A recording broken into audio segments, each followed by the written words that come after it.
short time, a couple of weeks. We're in Lent. As Wednesday is February 14th.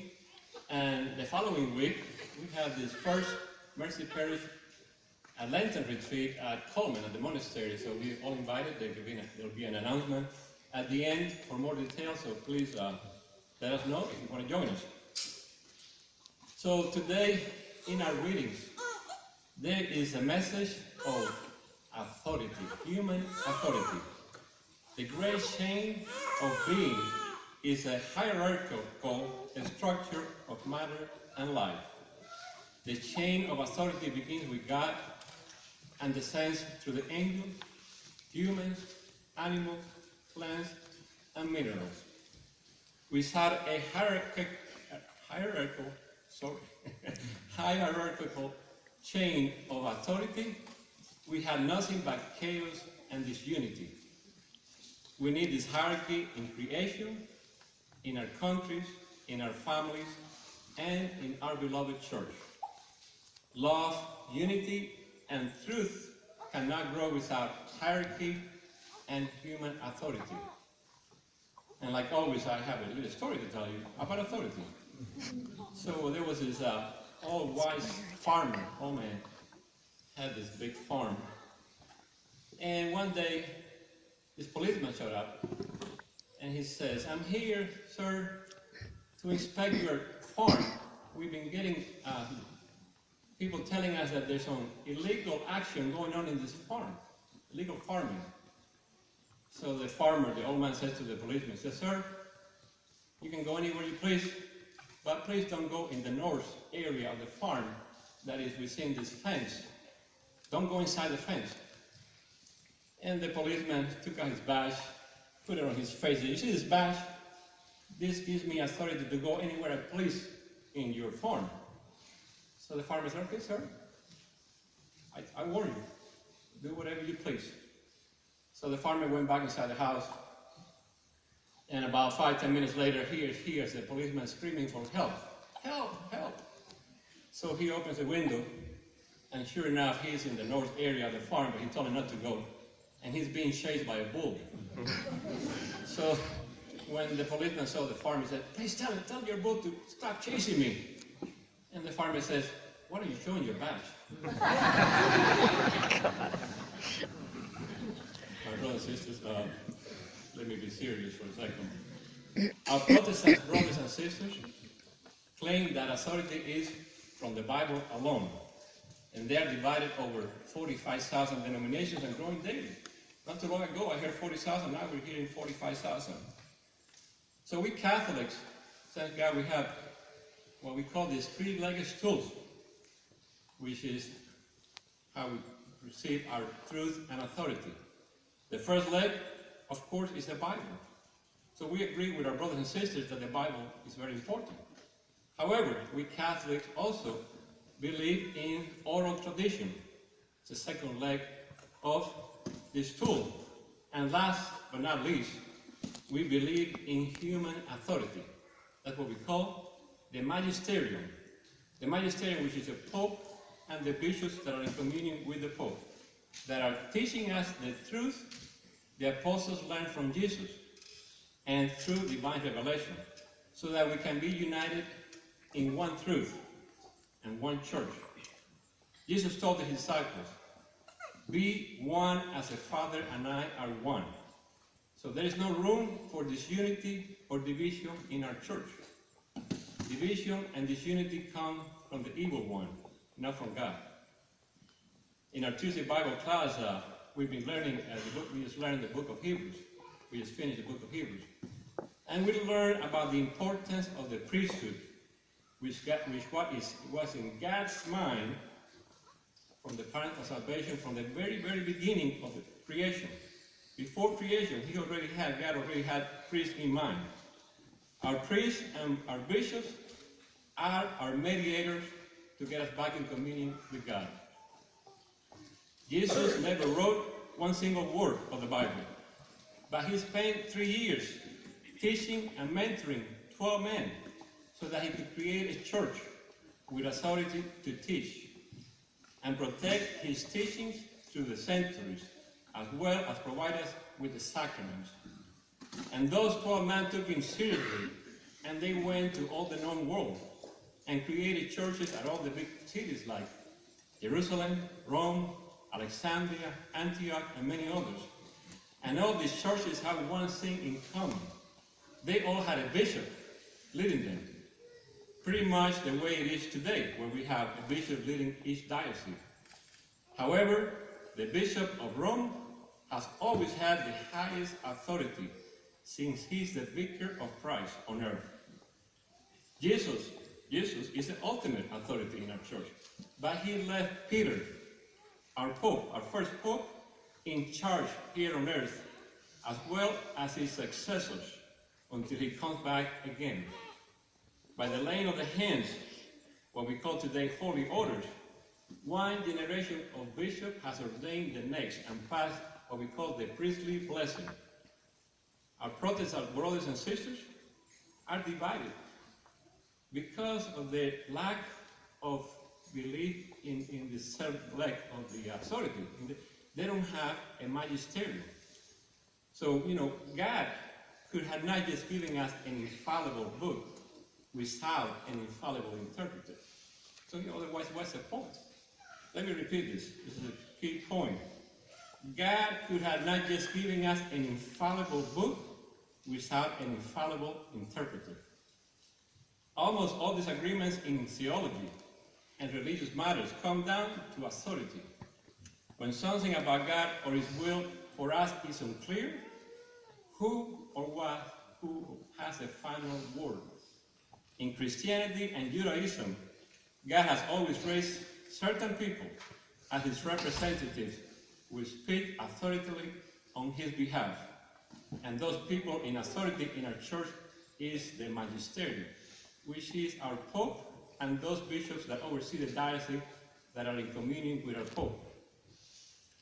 In the first reading today, we see Jesus gave Moses authority to lead the Jewish people. The idea of God speaking to a very small number of people who in turn are giving authority over everyone else can be offensive to our modern world and our ideas about democracy. Even at the time of Moses, it was not easy for people to accept. Aaron and Miriam, who served God with Moses, once became upset and complained. They thought they had the same authority as Moses. It seems like some things never change. Of course, in principle, God can speak to anyone, and He does speak to all of us in various ways. The problem is that when everyone believes that they have equal access to God's revelation and that do not need anyone else, chaos flows from there. This was a problem with the Protestant reformers and their notion of Bible alone. But it's something also that is causing much disunity in our beloved Catholic Church today.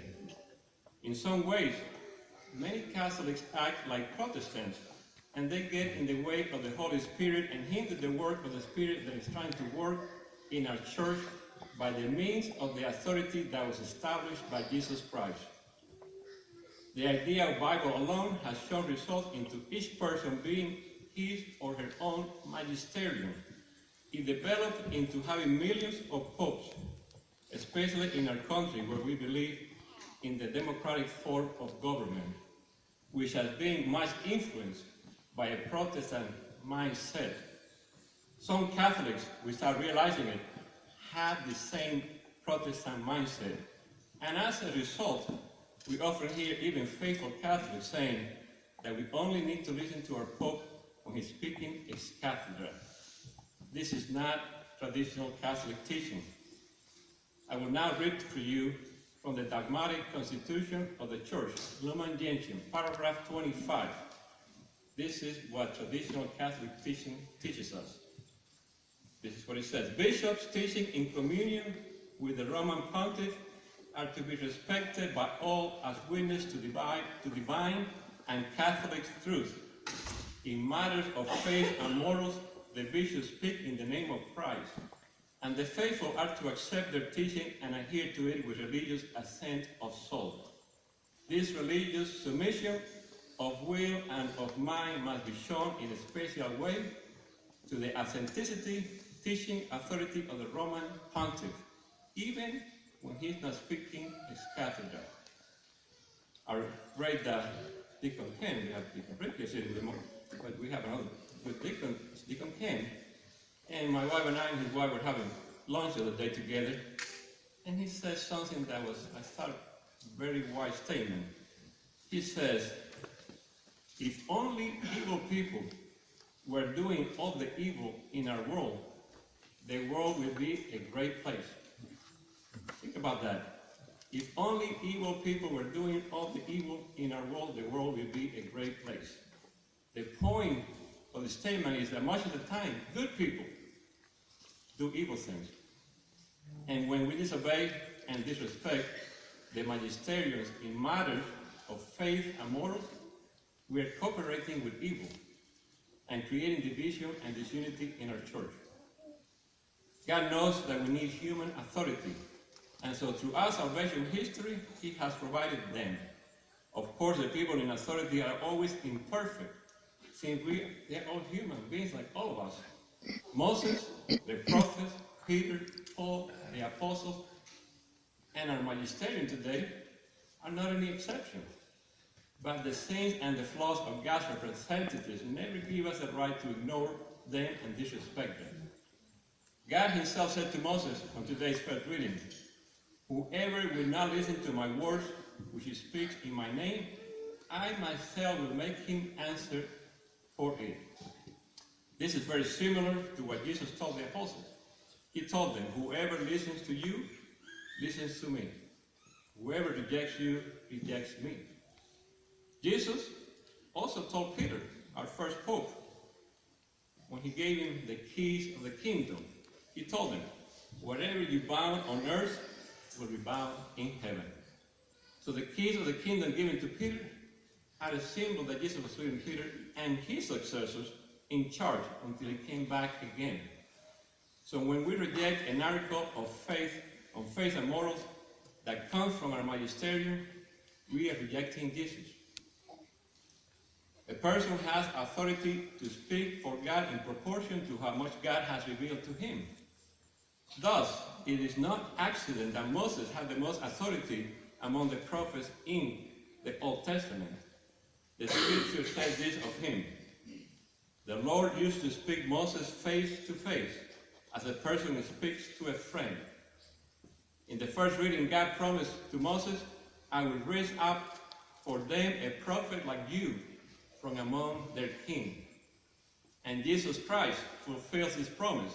He is the prophet like Moses, the one who speaks to God face to face. And this same Jesus spoke to the 12 apostles face to face. And He gave them authority to create a church. In the beginning of the letter of the Hebrews, it says, in time past, God spoke in partial and various ways to our ancestors through the prophets. In this last day, He spoke to us through the Son. Our gospel reading today is a perfect example of Jesus' authority. When Christ was teaching in the synagogue, the people were amazed at the authority in which He spoke. As He's trying to undermine His teaching authority, a man with an unclean spirit disrupts Him by crying out. Immediately, Christ exorcises the demon, which naturally amazes everyone and makes them wonder, what is this? A new teaching with authority?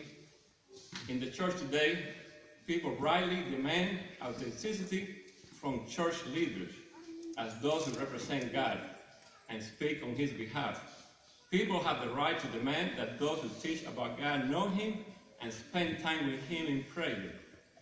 As much as we rather expect this authenticity from our church leaders and pray for them to have it, do we ourselves sincerely pursue the Lord? Do we have a disposition of humble obedience to those the Lord has given us as His mediators on earth? We cannot wait until these minds are perfect before we will follow them. In the words of St. Paul, God gave us His treasure in clay vessels. None of us possess the full revelation of what God is and what He wills. Our only choice is to humble ourselves, realizing that we don't know everything, and allow God to teach, feed, and protect us through His church. Only in heaven, when we have finally been prepared to see God face to face, we will no longer need mediators. May God bless you. I love you all.